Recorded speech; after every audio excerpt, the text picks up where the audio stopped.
Sir real estate రంగంలో రాణించాలి అంటే ఎవరికి సర్కిల్ ఉండాల్సిన అవసరం లేదు, లీడ్స్ ఎలా జనరేట్ చేయాలో కూడా మీరే నేర్పిస్తారు అని అయితే మీరు చెప్తున్నారు. ఓకే సార్, అసలు మన దగ్గర బడ్జెట్ లేదు లేదా చాలా తక్కువ బడ్జెట్ ఉంది. అవును. ప్రతి సామాన్యుడికి ఏంటంటే సొంతింటి నిర్మాణం అనేది, సొంతింటి స్థలం అనేది ఒక జీవిత లక్ష్యంగా, ఒక కళగా మిగిలిపోతుంది. కొంతమంది దగ్గర ఆ కళను సాకారం చేసుకోవడానికి డబ్బులు ఉండొచ్చు, కొంతమంది దగ్గర డబ్బులు ఉండకపోవచ్చు, కొంతమంది దగ్గర మరీ తక్కువ డబ్బులు ఉండొచ్చు. అలా తక్కువ బడ్జెట్లో సొంత ఇంటి కోసం ఒక స్థలాన్ని ఏర్పాటు చేసుకోవాలి అంటే ఏం చేయాలి? అటువంటి వారికి మీరు ఇచ్చేటువంటి సలహా ఏంటి అంటే ఏం చెప్తారు? దీనికి ముందు మీకు ఒక సామెత చెప్పి దానికి వస్తాను. ఓకే. ఈ దేశంలో పుట్టిన ప్రతి అబ్బాయికి కృష్ణాలు అంటాడు, లేకపోతే నాలంటాడు, ఈయనలు అంటాడు, ఒక అమ్మాయి ఎక్కడో పుట్టే ఉంటుంది. ఓకే. ఒకప్పుడు ఎవరో అన్నారంట, నేను పుట్టకపోతే నీకు భార్య దొరకదు అని. అది రాంగ్. ఈ అమ్మాయి కాదు ఇంకో అమ్మాయి, ఇంకో అమ్మాయి కాదు ఇంకో అమ్మాయి, అలాగే అమ్మాయికి అబ్బాయి దొరుకుతాడు. ఎక్కడో రాసి పెట్టి ఉంటుంది. అది ప్రపంచంలో ఉందా, ఇండియాలో ఉందా, అమలాపురంలో ఉందా మనకు తెలియదు. ఒకటి. సో ఇది ఎందుకు చెప్తున్నానంటే మీరు అడిగిన క్వశ్చన్ లింక్ చేస్తున్నాను. మన Hyderabad one of the fastest city growing in India and lowest effort, అంటే అఫోర్డబుల్ రేట్లో చాలా తక్కువ రేటు దొరికేది రియల్ ఎస్టేట్ మందే. మనకి ఉన్న అడ్వాంటేజ్ అంటే హైదరాబాద్కి 4 పక్కల గ్రో అవుతుంది. ది బెస్ట్ చెన్నైకి కానీ ముంబైకి కానీ ఈ అవకాశాలు లేవు, ఎందుకంటే బాంబే కానీ సీ అటాచ్ ఓషన్. సో దానివల్ల ఏమవుతుంది, మన హైదరాబాద్కి ప్రతి ఒక్కటి చూపు హైదరాబాద్ అనేది పడింది. ఇప్పుడు చాలామంది ఏమనుకుంటే మన గవర్నమెంట్ వచ్చింది కదా మార్కెట్ పడిపోద్దండి. ఎందుకు పడిపోతుంది? మన లోకల్ కొనేవాళ్ళు 20-30%, 70% బయట వాళ్ళు కొన్న వాడికి ఏం జరుగుతుందో తెలియదు. ఇక్కడ హైదరాబాద్ అనేది ఒక మీరు చూసుకుంటే మెనూస్లో, హోటల్ మెనూస్లో చూసుకుంటే ప్రపంచంలో ఎక్కడికి వెళ్ళినా హైదరాబాద్ బిర్యానీ అని పెడతాడు. గుజరాత్ బిర్యానీ, రాజస్థాన్ బిర్యానీ ఎక్కడ చూసారు మీరు? బట్ హైదరాబాద్ బిర్యానీ వరల్డ్ అమెరికాలో వెళ్ళినా ఉంటుంది. అవును, that is the famous. So Hyderabad 3 ఆటలకి ఫేమస్ అని చెప్తుంటారు జనరల్గా. Number 1 Hyderabad biryani, Paradise. Number 2 Karachi biscuits. Number 3 doctor Nandi Rameshwara Rao. Okay. ఎందుకంటే హైదరాబాద్లోనే మనం సెటిల్ అయ్యారు. So coming back to your question, ప్రతి ఇన్వెస్టర్కి, ప్రతి బయ్యర్కి ఆయనకున్న అఫోర్డబిలిటీ బట్టి మీరు మన రేవంత్ రెడ్డి గారు ఏం చేశారు, అర్బన్, సబర్బన్, రూరల్ అని 3 భాగాలుగా స్టేట్ని విభజించారు. సో సిటీ ఇప్పుడు బంజారాహిల్స్ మనం కూర్చున్న ఏరియా, నేను రోడ్ నెంబర్ 3 TV9 ఉన్న దగ్గర 3 నుండి 4 లక్షలు పర్ గజం. ఓకే. 3 నుండి 4 లక్షలు పర్ స్క్వేర్ యార్డ్. అది ఇవాళ కొన్నాం అనుకోండి, 5 సంవత్సరాల తర్వాత ఎంత అవుతుంది? ఒక 30-40 వేలు పెరుగుతుంది, అంతకంటే ఎక్కువ పెరగదు. ఇదే నేను 5,000లకు కొన్నాను అనుకోండి 70 కిలోమీటర్ దూరంలో, అది 10 సంవత్సరాలు 50,000 అవుతుంది. 50,000 అయితే 40,000 అవుతుంది. అంటే 5,000 300%, 400%.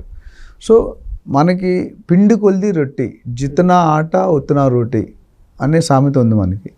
సో చాలామంది తెలియని రహస్యం ఏంటంటే, నా దగ్గర 15 లక్షలు ఉంటే ప్లాట్ రాదు, ఎందుకంటే శంకరపల్లిలో కొనుక్కోవాలంటే 50,000 గజం. 50,000కి 10 లక్షలకి ఎంత వస్తుంది ల్యాండ్ తెలుసు, అది ఎందుకు పనికిరాదు. సో మనకి డబ్బులు అఫోర్డబిలిటీ లేనట్టు 2 ఆప్షన్స్ ఉన్నాయి. ఒకటి సిటీకి దూరంగా వెళ్తున్న కొలిది. ఇప్పుడు మీరు సబర్బన్ బెంగళూరు హైవే బాగా నడుస్తుంది. బెంగళూరు హైవే అంటే ఏంటి? శంషాబాద్, కొత్తూరు, నందిగామ, షాద్నగర్, బాలానగర్, జడ్చర్ల, ఈ స్ట్రెచ్. అట్లా ప్రతి దగ్గర కూడా విజయవాడ హైవే, వరంగల్ అవన్నీ ఉన్నాయి. ఇప్పుడు హ్యాపెనింగ్ ఏరియా మొన్నటి వరకు శ్రీశైలం హైవే ఉండేది. ఈ ఫార్మాసిటీ రద్దు వల్ల కొద్ది డిస్టర్బెన్స్ అయ్యి కొద్దిగా స్లో డౌన్ అయింది. బట్ ఇప్పటికీ బెంగళూరు హైవే, ముంబై హైవే చాలా ఫాస్ట్గా ఉంది. ఇప్పుడు షాద్నగర్ ఇది around 50 kilometres from main city. So 50 kilometres లోపు వాళ్ళకి ఈ 15 లక్షల బడ్జెట్ కావాలనేది దొరుకుతాయి. మెయిన్ రోడ్ నుండి ఒక 5-6 కిలోమీటర్స్ లోనికి వెళ్తే గజం 7,000, 8,000, 9,000 దొరుకుతుంది. ఇది డిటిసిపి అప్రూవ్డ్. సో 150 గజాలు మినిమం ప్లాట్ సైజ్ ఉంటుంది. సో 150 ఇంటూ 10,000 వేసుకున్న 15 లక్షలు కదా. చాలామంది తెలియదు.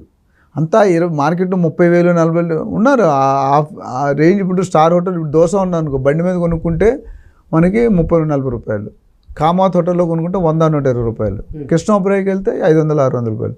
మినపప్పు లేకుంటే దోశ వస్తుందా? రాదు. బట్ ఏంటంటే life style, ambience, neighbouring, culture ఇవన్నీ కూడా తేడా వస్తాయి. సో అదేవిధంగా తక్కువ బడ్జెట్ ఉన్న వాళ్ళు 2 ఆప్షన్. ఒకటి డైరెక్ట్గా కొనుక్కోవచ్చు. సపోజ్ వాడి 10 లక్షలే ఉన్నాయి, ఉద్యోగం చేసుకుంటాడు, ఒక 50-60 వేలు జీతం, అటు లోన్ వస్తుంది. 10 లక్షలు లోన్ తీసుకొని 10 లక్షలు పెట్టుకుంటే 20 లక్షలు. సో ప్లాట్ అనేది సొంత ఇంటి కళ అనేది ఆగిపోదు. దాన్ని కరెక్ట్గా ఫైనాన్షియల్ అడ్వైస్ తీసుకొని లేకపోతే మాలాంటి రియల్ ఎస్టేట్ ప్రొఫెషనల్స్ దగ్గరికి వస్తే వాళ్ళు గైడ్ చేస్తారు.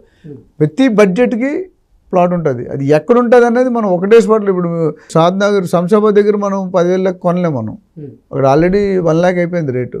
సో అది శంషాబాద్ ఈజ్ 35 కిలోమీటర్స్, ఇంకో 35 వెళ్తే ఆ ₹1,00,000 కాస్త 10,000 మిగులుతుంది. ఓకే సార్, కొంతమంది 5 లక్షలు బడ్జెట్ పెట్టుకుంటారు, కొంతమంది 10 లక్షలు బడ్జెట్ పెట్టుకుంటారు, కొంతమంది మీరు అన్నట్లుగా 15 లక్షలు బడ్జెట్ పెట్టుకుంటారు. 5 లక్షలు బడ్జెట్ పెట్టున్న వాళ్ళకి ప్లాట్లు వచ్చే అవకాశం ఉందా? ఏ ఏరియాలో వస్తాయి, ఏ ఏరియాలో తీసుకుంటే మంచిది? అంటే మీరు సిటీకి ఇప్పుడు జనరల్గా నేను చెప్పినట్టు జిహెచ్ఎంసి, హెచ్ఎండిఏ, డిటిసిపి, జీపీ వ్యత్యాసం ఏంటంటే సిటీ నుండి మున్సిపల్ లిమిట్స్ నుండి అంటే main city Banjara Hills, Srinagar colony ఇక్కడ నుండి ఒక 25-30 కిలోమీటర్స్ మున్సిపల్ లిమిట్స్లో వస్తుంది. అక్కడ నుండి ఇంకో 35 కిలోమీటర్స్ హెచ్ఎండిఏ వస్తుంది. ఓకే, అక్కడ నుండి ఇంకో 30-40 కిలోమీటర్లు డిటిసిపి వస్తుంది. 100 కిలోమీటర్ దాటితే జీపీ అంటారు, గ్రామ పంచాయతీ. స్లోగా తీసేస్తున్నారు. సో మీకు కావాలంటే ఫామ్ ప్లాట్స్ అనేది జనరల్గా 2,000-3,000 నుండి 5,000 రూపాయలకి పర్ గజం దొరుకుతుంది. Form plots where you cannot do construction, 10% construction. Farm house అనేది కాన్సెప్ట్ వీకెండ్ కాన్సెప్ట్. రిసార్ట్స్ ఉంటాయి కదా, ప్రగతి రిసార్ట్స్ అని, ఇంకా డ్రీమ్ ల్యాండ్స్ అనేవి చాలా ఉన్నాయి. ఆ రిసార్ట్స్లో మీరు అందరినీ ద్రాక్ష పండు పుల్లగా ఉంటుంది అని మా నాన్నమ్మ గారు చెప్పేవారు. మన ద్రాక్ష పండు చెట్టు అందినంత వరకు తీగ ఉంటుంది, అందరినీ పుల్లగా ఉంటుంది అని వదిలేదు. సో నేను అది ఎందుకు చెప్తానంటే మన ఎఫోర్డబిలిటీ బట్టి మన ప్లానింగ్ ఉండాలి. ఇప్పుడు మన లెవెల్ చూసుకో, మనకి తినడానికి పప్పు అన్నం తినడానికి లేదా మన బిర్యానీకి ప్లాన్ చేస్తే ఎట్లా? మన లెవెల్ బట్టి మనం ప్లాన్ చేసుకోవాలి. మన ఆలోచన, మన అవసరం మనకి ఆలోచన అనే విధానం నేర్పుతుంది.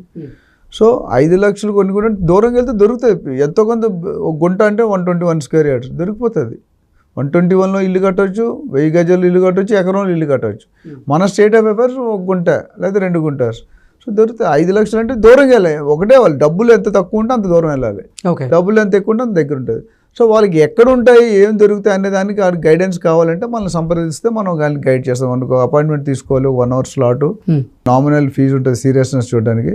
వాళ్ళకి 1 hour స్పెండ్ చేసి వాళ్ళ ప్లానింగ్ ఏంటి, అసలు శాలరీ ఉందా, లోన్ వస్తుందా, సిబిల్ రేటింగ్ ఏంటి, ఇవన్నీ చూసి వాళ్ళు కరెక్ట్ గైడెన్స్ ఇచ్చి, ఒకవేళ వాళ్ళ చేతిలో 5 లక్షలు ఉంటే 5 లక్షలు లోన్ తీసుకునేటట్టు ప్లాన్ చేసి, 5 లక్షలు ఉందంటే 10 లక్షలు లోన్ వస్తుంది.